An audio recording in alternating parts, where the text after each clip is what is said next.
Намери тайната точка, която отключва твоето щастие. В тялото ти има една скрита вратичка. Щом я намериш и открехнеш, радостта нахлува като светлина. Знаеш ли къде е твоята? Често търсим щастието навън, в нова работа, в правилния човек, в пътувания, в сбъднати мечти.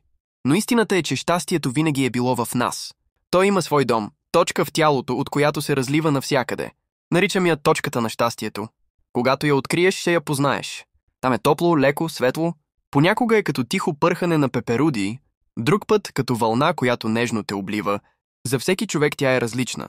При едни е в сърдечната област, при други в стомаха, при трети в цялото тяло като невидима аура. Тази точка е твоя вътрешна ключалка и ти държиш ключа. Как да я откриеш? Спри за момент. Намери тихо място и затвори очи. Върни се в спомен, в който беше истински щастлив. Не доволен, а онова чисто искрено детско щастие.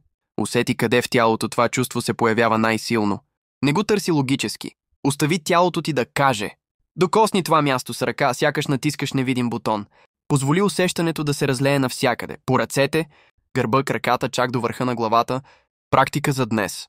Винаги, когато усетиш, че напрежението те обгръща, докосни своята точка на щастието.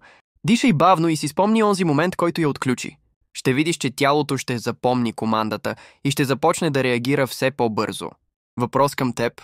Ако затвориш очи сега и потърсиш точката на щастието, къде я усещаш най-силно? Малко предизвикателство. Днес 3 пъти през деня намери и докосни тази точка. Не чакай да си ядосан или притеснен. Направи го и когато си спокоен, за да тренираш ума и тялото да пазят това усещане. Ако това, което чу или почувства, докосна нещо в теб, абонирай се и натисни камбанката, за да не пропускаш следващите видеа. Това не е просто съдържание. Това е път навътре, към теб самия.